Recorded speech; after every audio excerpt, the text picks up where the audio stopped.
Hello, folks. Welcome to another edition of Perspective 254. My name is Ajeliti Ekesa.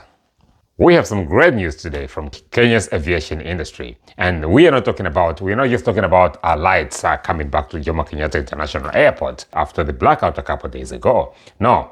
That is some good news right there, but not exactly the kind of good news that I had in mind. In this particular respect, though, my opinion, it would have been much better, though, if someone somewhere had gotten their ass fired to avoid a repetition of that happening to our international airport. Instead of firing the managing director, Mr. Alex Gitari, and transferring the manager, Mr. Alex Gogo, two guys who had absolutely nothing to do with the blackouts. How about the good Dr. Ruto fired the CS in charge of giving us power, Davis Kipchirchir, and then the top guy at KPLC, one Joseph Siror. That would have been nice. Anyways, I digress. We're not talking about that today. Moving away from KPLC, an issue that we definitely plan to tackle some other day, let's go back to Kenya Airways, because we have some great news from Kenya Airways. For the first time in a long time, Kenya Airways, the airline that was once a beacon of African aviation, has posted a positive balance sheet. For those of you who don't know what that means, they have posted a profit. Yes, KQ has finally made a profit, and that right there is a cause for celebration. Makofi kwa Kenya Airways. The airline's revenues exceeded its operational costs, resulting in 998 million shillings in operational profits. Most of us, if anyone, can hardly remember the last time tulisikia at KQ has made a profit. Alan Kivuka, the CEO of Kenya Airways, expressed optimism about the company's future, highlighting the hard work that went into turning the airline around. Now, before we get all excited and start popping the champagne like I already did, it turns out Kenya Airways reported both a profit and a loss in the same financial period ending of June 2023, which is kind of weird. Apparently, in the period where they're supposed to have made a profit for the first time in 6 years, they also made a loss in the same exact financial period. A whopping net loss of 21.7 billion shillings loss. Well, this is more than double the 9.9 billion loss that they made in the previous year of 2022. So their losses have increased, but they've made a profit. Of course, the CEO, Mr. Alan Kivuka, had an explanation for this loss. According to Mr. Kivuka, a major factor contributing to this loss was the foreign exchange costs due to the sharp depreciation of the Kenyan Shillings, which was about 15% against the US dollar in the last year. So, how exactly did Kenya Airways manage to make a profit and make a loss and a profit in the same financial period? This right here is the stuff of legend. I am no accountant myself, so anything I say right now, don't quote me.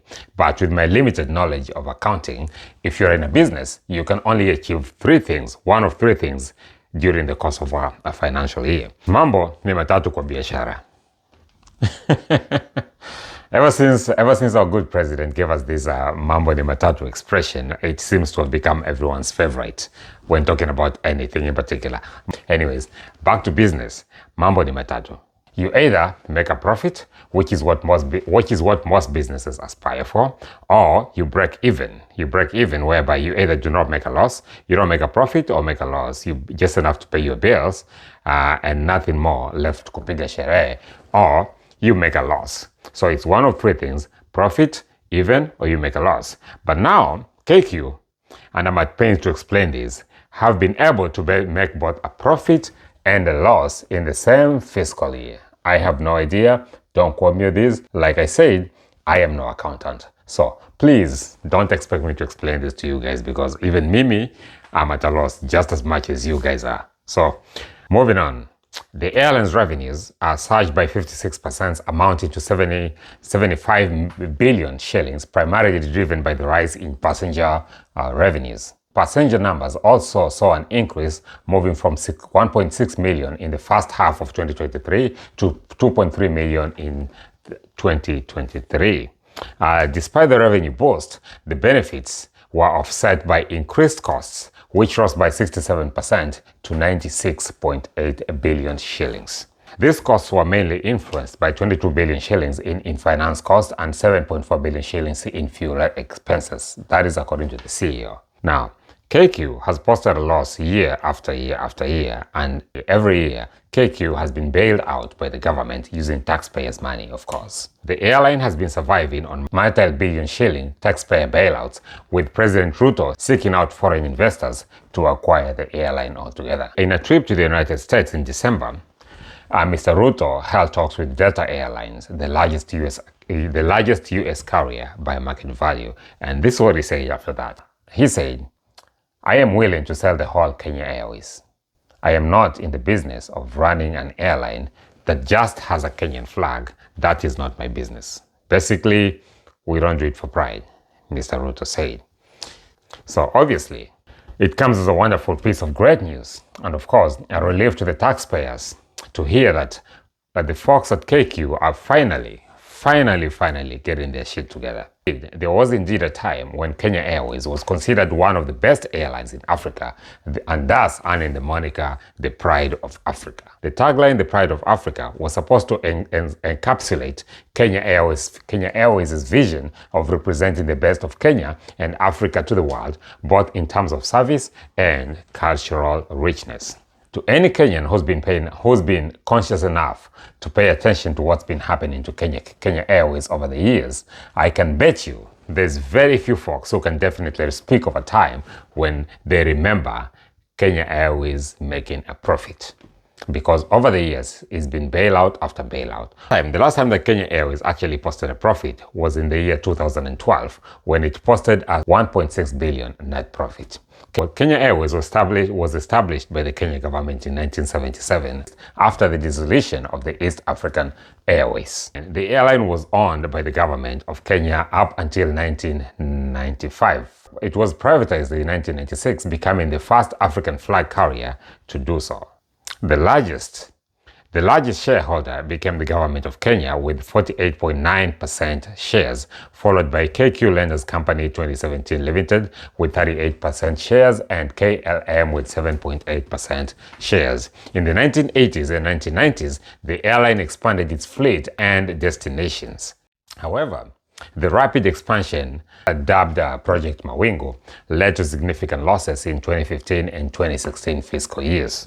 Fuel price hedging and the 1996 agreement with KLM were also cited as contributing factors to the downfall of Kenya Airways. Corrective measures were taken to improve the airline's fiscal position, including selling and subleasing some aircraft. Over the years, though, Kenya Airways has seen a host of managing directors come and go, all in an effort to try and turn the airline around. One of the most promising managing directors of KQ that had us all feeling hopeful and feeling like finally our airline is going to be the pride of Africa again was one Mr. Titus Naikuni. Dr. Naikuni had at one point been plucked from the private sector by the late President Daniel Arap Moi to work for the government as part of what was touted as the dream team. Dr. Titus Naikuni's leadership was marked by ambitious expansion plans, but also by challenges, especially in the financial domain. His tenure saw the airline grow in terms of fleet and destinations, but also grapple with economic challenges and competition from other airlines, especially in Africa. Kenya Airways is certified as a 3-star airline by Skytrax. This rating is based on the quality of its airport and onboard product and staff and service. The product rating encompasses aspects such as seats, amenities, food and beverages, in-flight entertainment, cleanliness, and more. However, it is worth noting that Kenya Airways has experienced a decline in service quality over the years. Some of the challenges highlighted include numerous operational delays, difficulties for passengers, a subpar airport, JKIA experience in Nairobi, remember the blackout, inconsistent onboarding passenger experience, and lack of staff and quality and product quality. The airline has also faced various other challenges and changes over the years. In 2021, the airline announced a $1 billion restructuring plan in response to the COVID-19 pandemic. By 2022, they revealed plans to cut ties with the Kenyan government altogether by the end of 2023, which is this year. As the future unfolds, it remains to be seen how Kenya Airways will continue to adapt and hopefully reclaim the title of the pride of Africa. Regardless of the outcome, its legacy in the African aviation industry is definitely undeniable. And with that, ladies and gentlemen, we come to the end of our show. Till next time, cheers.